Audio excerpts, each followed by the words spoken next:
an author, and Red Light Holland's advisor on the Wisdom Project. And we're going to explain how wisdom can improve your carbon footprint and all the ideas and research that come from Katie's book. Do you want to say a little bit about yourself before we start?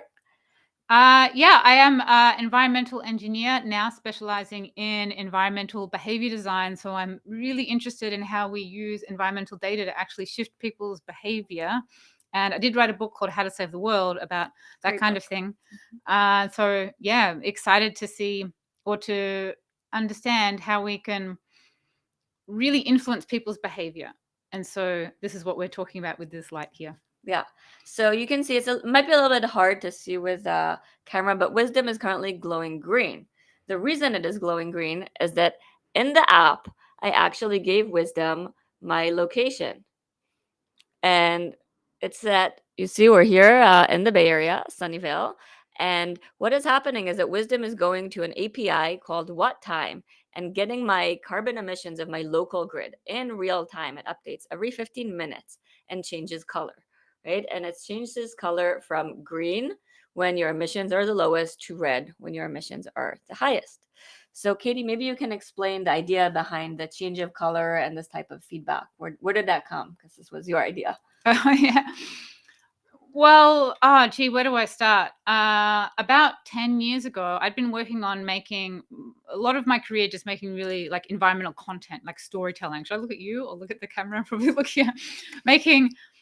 Trying to tell the story of why we should do things for the planet through magazine articles and through videos and through events, and really thinking about the why we should do it. I thought, well, the change really has to be measurable. Like we have to be able to measure the change. And that got me really obsessed with this idea of using feedback loops. And when we use feedback loops of data as a way to drive behavior, we're tapping into a much more primordial mechanism for trying to shift people's behavior, and that we can actually make a change that is actually going to make a difference rather than the way that it's commonly done, which is something that falls down what we call the value action gap, which means that we're educating people about how to save the planet, and we're trying to get people to care, and then we're educating them and we're trying to get people to care. But the thing is, a lot of people already know that climate change is real, that the planet matters, and a lot of people already care, but they don't necessarily act. Mm-hmm. And so that was a huge turning point to realize that to get out of the value action gap where people know and they care, but they're not actually taking action, when we use actual feedback loops of data to drive the change, we can actually hit straight to this sort of action center of the brain. And just one way to I suppose, color code. Color code is kind of like a pun, but it really is a color. You want to then kind of like encode the feedback loop in a way that's going to be psychologically salient for people. So the first thing immediately is color. Like red is bad. We use it with traffic lights. Green is good. Yellow is medium.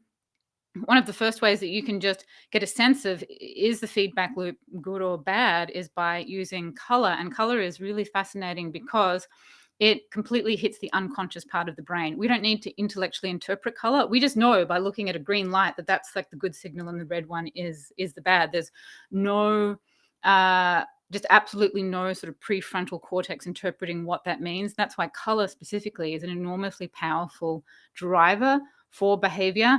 And it also will trigger our emotions, in that red will make us feel a little bit of an uncomfortable emotion, whereas green will make us feel more of a calm emotion. So if we see the uncomfortable emotion, we're more clicked up and sort of ready to act. We want to kind of like stop whatever that red thing is happening. And so any way that you can put color into a feedback loop is going to drive some sort of a behavioral response. Yeah, and the behavioral response that we're hoping here is that when people see wisdom is red, right, they can actually turn on heavy appliances, their washing machine, dishwasher, heater, and the opposite, when wisdom is green, this is the time to charge your electric car and do your washing. And you can sort of get to know your grid and create a feedback loop that is actually beneficial for the environment, lowering your carbon footprint. Yeah. Do you want to talk about the grid a bit more? Do you want to talk about do the I want grid to talk a about bit the more? grid? Or do we want to talk about the grid, about grid emissions? Yeah. Well, but this feedback loop specifically is showing a part about grid emissions that not many people know about, right? Like when we first met, did you know that the grid fluctuated that much between I didn't the know carbon there were dioxide? that big differences in different places. And some places, it really matters a lot when you do your laundry. up to 3x difference, I think it can Yeah. be. So it's a really big difference in some places. Well, I mean, what's just so fascinating about the electricity grid and our journey now to becoming clean, zero carbon is that different times of the day are massively different in terms of how clean or not clean your electricity is. And especially here in California, where we are now, we have an abundance of solar power. The government's been really good in driving a whole lot of solar infrastructure and also, rooftop solar. So the day is a great time to use electricity. It's really 100% green. But then, and in other countries, this is going to happen as well. California is a real leader, but anywhere in the world, they're getting more and more solar all the time. So this trend of really wanting to use electricity during the day when there's solar is only going to get more and more of a trend. But then the difficulty is it's much harder to make clean electricity at nighttime. And unless you've got a major hydropower system, like they maybe have in Tasmania, in Australia, or in Costa Rica, they have huge hydropower dams. I think perhaps in Norway they might have it as well. I mean, those grids are 100% clean or carbon dioxide clean all the time. But for everywhere else in the world, trying to store that solar energy at nighttime is very challenging. So, the grid is totally dirty at night. So you do not want to be having an electric car. You think, oh, wow, I'm doing something great. I've got an electric car. And then you plug it in and it's just as polluting as almost as polluting as a combustion engine because you're charging it off fossil fuel. And most people really don't understand this dynamic of the electricity grid. And I didn't start to understand it until I started looking into this feedback loop. And then it became really obvious. So this light being able to signal these times of day to people to bring awareness to this dynamic in the grid is something that's just really important. Yeah, really important there's mechanism to also get out there. peak times, right? If there's a very hot day, suddenly there can be also in daytime, suddenly peak time where they bring in the other electric plants in order to create enough electricity. So that's also something that we're able to actually show in real time, which I think is really cool. Not just the daily sort of usual pattern, but also peak events, changes that might be happening in the grid. Yeah. In California, there's basically two peak events. There's one peak that happens every single day of the year, which is around dinner time. And then there is the second peak, which happens on hot days. So it happens especially during heat waves, but every hot day in summer, the grid is not clean during the day because everybody uses so much air conditioning. It gobbles up all of our abundant clean electricity because air conditioners are just so power hungry. And then we have 74 gas power stations that turn on to the max. Like they are absolutely maxed out, burning a whole lot of gas, releasing a whole lot of CO2 to power all of our air conditioners. And that happens every single summer. Yeah. And hopefully, people can sort of start changing their behavior. And I think one of the interesting things, I don't know if you've noticed, but I think I sent you the Apple, right? This new Apple feature where they're actually doing something similar, but actually causing the iPhone to sort of charge less at peak times. But it's sort of a default mode that they set.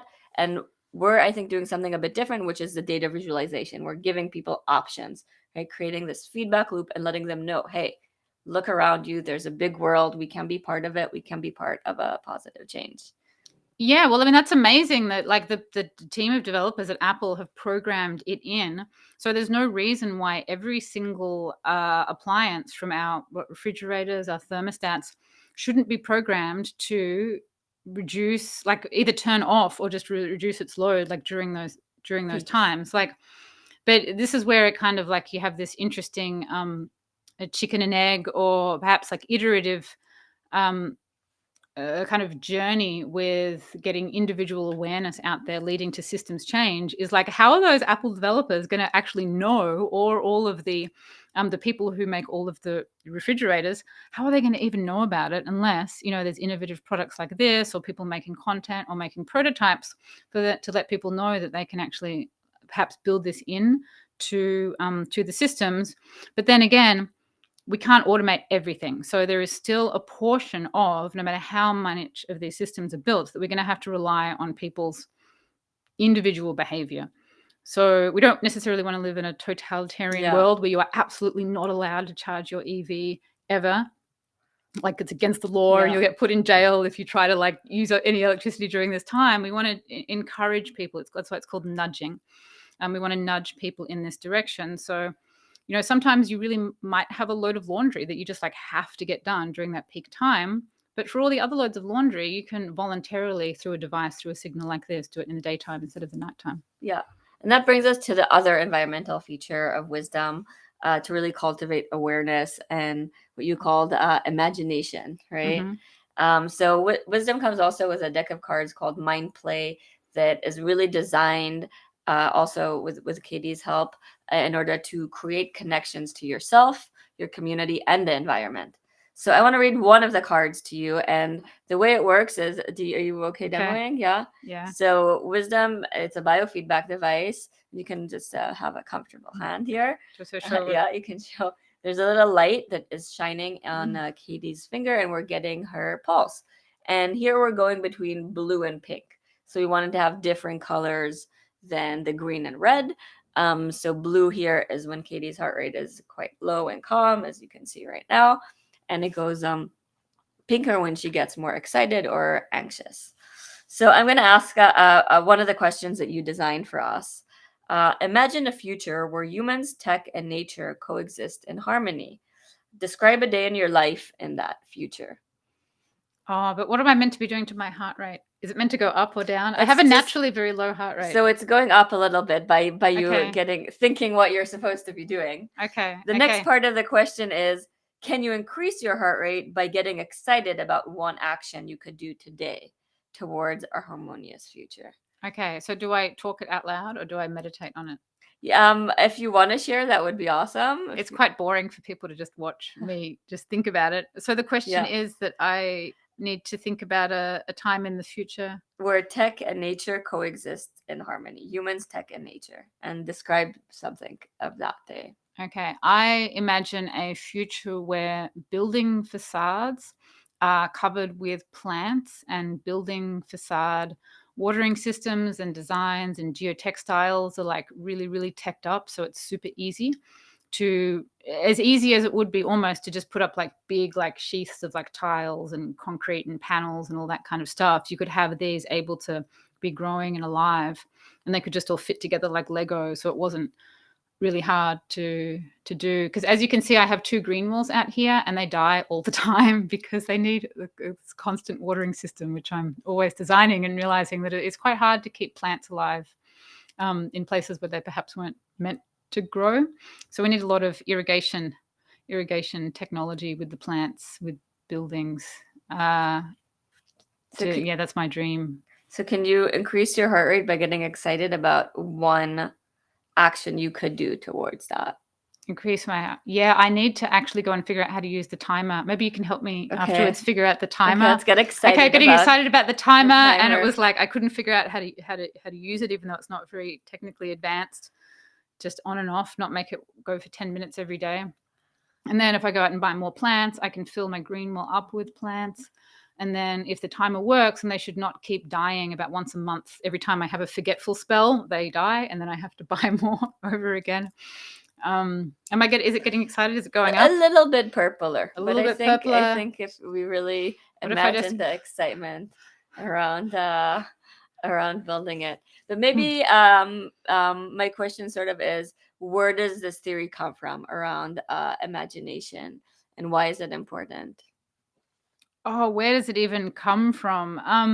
Where it came from for me personally, well, for a start, I just, as a little girl, I would just, when I would see cities, like really ugly urban things, like you can see it in our view out there, there's some ugly air conditioners out on the rooftop over there. Or if I would see urban grime, I would just imagine everything covered with flowers. Like I was like, why isn't all of these ugly buildings covered with flowers? Like obviously, like duh, like it really, like someone should already be doing this. That was kind of like an early seed of my environmental imagination, but it really didn't kind of take hold until a lot later. Although I did see some biophilic architecture in my early 20s when I did work as a green building engineer, but it really hadn't taken over then. But it wasn't like a really powerful moment for me until I was reading this book called Psycho Cybernetics. It's one of like the early self-help books. Have you heard of it? No. It's like an early self-help book, which is about a little bit like The Secret and manifesting and imagining sort of like what you want for your own life. That got you excited. Yeah. Book. And it was really interesting. The book's really interesting. It was written by a cosmetic surgeon. I really think it did come out in the 70s. And he noticed that there was two types of clients, two types of results he would have with cosmetic surgery. There were people that had something that was quite, or they perceived as being quite aesthetically unpleasant. And then they would do the surgery and then they would feel great. It would be like, I had this huge nose, it's smaller now, and I feel great about this. But then he had this other group of clients that they would say have the big nose. He would change it. He would show them the before and after, and they would be like, yeah, but it's still too big. Like I still look ugly, like something's still not right. And that there was nothing he could do as a surgeon on the outside to change what was people were experiencing on the inside. And so he developed this system of kind of like just imagining yourself being the ideal version of whatever you wanted your life or your appearance to be, as a way to kind of remove these really negative thought patterns that we have, that even if we change our life on the outside, we can't get rid of them. So it was all kind of imagining this type of stuff. But, you know, being an environmental engineer, I sort of took it to the next level, and I was like, I mean, the next level of like outside myself. And I was like, well, what if I reimagine like the whole street? What if I reimagine like the building? What if I reimagine like the whole like world? And that's when it was like this almost like transcendental experience. Like I went into this deep meditation and just imagined myself walking through a city with like all the buildings covered with moss and like cherry blossoms, and just like had such this magical meditation experience. I had to call up one of my friends from university, be like, oh my God, I think I've just discovered the secret to everything in life and the universe. And it was like, whoa. And that was like, oh my God, I have to follow this. Like whatever this thread is, I've got to kind of follow it. And it never really manifested into anything in sort of particular in my career, but it was just this energy that was like, I have to follow whatever this is, this imagining. And then, well, the next sort of step of the story is that it's just like, it's quite obvious and natural to, well, it really like makes sense that if you want to, create anything, you first have to imagine it. Like if you want to design a dress, it's like a wedding dress, you have to first draw a picture of it, right? If people want to build a stadium, something that we don't want, or a freeway, all the engineers have to draw a picture of that stadium. If you want to build like a house, like anything, if you want to design an app, you first have to like draw a diagram of it. So it's inherent to the creative process of making anything that we first have to be able to imagine what that is. Absolutely common sense. It's so common sense. We don't even realize how common sense it is unless someone explains it. But then when you think about our climate and environmental movement, it's almost completely missing. Mm-hmm. Like you go to every single environmental event on water pollution, air pollution, climate change, buildings. Nobody is talking about like, hey, let's imagine this amazing destination we want to get to. It's like totally absent from our movement. And that's made me just enormously motivated to try to, you know, bring this conversation about imagining the future world as a way to also just like activate how fun sustainability is. Like it's so like can be so dry and boring and dreary, but to me it's like really, really fun and exciting. And I want to creative. And yeah, like, and it's just this amazing creative tool. Like the idea of putting on solar panels and building green walls and making new technology and make it all work with the earth is like so fun. And I'm like, why is this sense of fun and imagination and adventure like not widespread throughout everything we do? So I've become just an advocate for trying to just teach people and promote this idea of being able to imagine the better future. Yeah, and I think from the neuroscience perspective, it's really important. Like you said, our brain has biases, right, that we sort of learned over the years, and we combine that with our sensory input. If we have negative biases, our perception is going to be negative almost no matter what we do. And, you know, this lamp is inspired by psychedelic mushrooms because psychedelic mushrooms can change these biases. But you don't need psychedelic mushrooms to change the biases. You can also change the biases yourself with these types of meditation practices and imagination practices.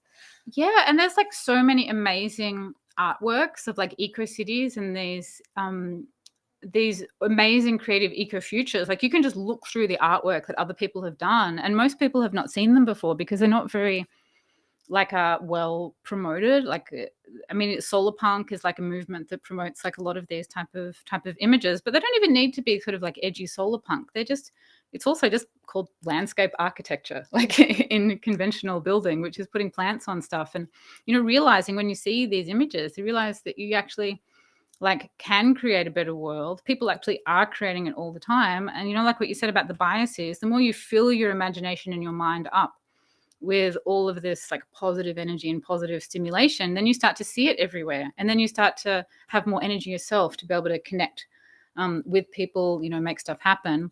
Whereas if you're just in the climate doom spiral, all you're going to be seeing is doom, doom, doom, doom. And like, that's not, you're not contributing if you're just in a doom spiral. And it's a real mental health issue. It's part of what's impacting people's mental health for sure. And I think this is really the aspect of wisdom of trying to connect you both to your body, your community, and to nature and the environment in order to feel better first and foremost. And then with that feeling better, you can actually promote also positive change in these different spheres.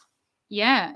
I mean, like the mental health crisis is real for, you know, a lot of people all the time. And you need to have connection to nature. You need to have meaning and purpose. You need to have an idea of a positive vision or destination for your life, to the world. And you need to have social connection. And all these things are connected as one to, you know, survive in the modern world. Yeah, that got you excited. Did it? Yeah. Yeah. So everyone, I'm just gonna do a plug-in for the Wisdom product, so you can actually see it if you go to the QR code. And Katie is one of our influencers and advisors. So if you use the code Katie10, you can get a 10% discount, and we'll share that also when we post this. So thank you very much. Thank you. Thanks for the amazing job of building it. You should also, can I say something else about it? Of course.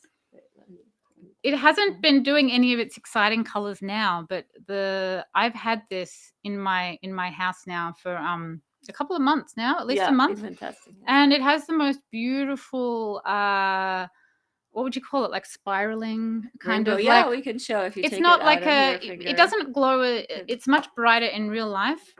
Then we can But it's like constantly just gently spiraling all these like beautiful colors, and it's a really modes and different colors. It's not a fixed color. Yeah, it's not a fixed color. It's always in these beautiful shades, and I think that's one of the most beautiful features about it.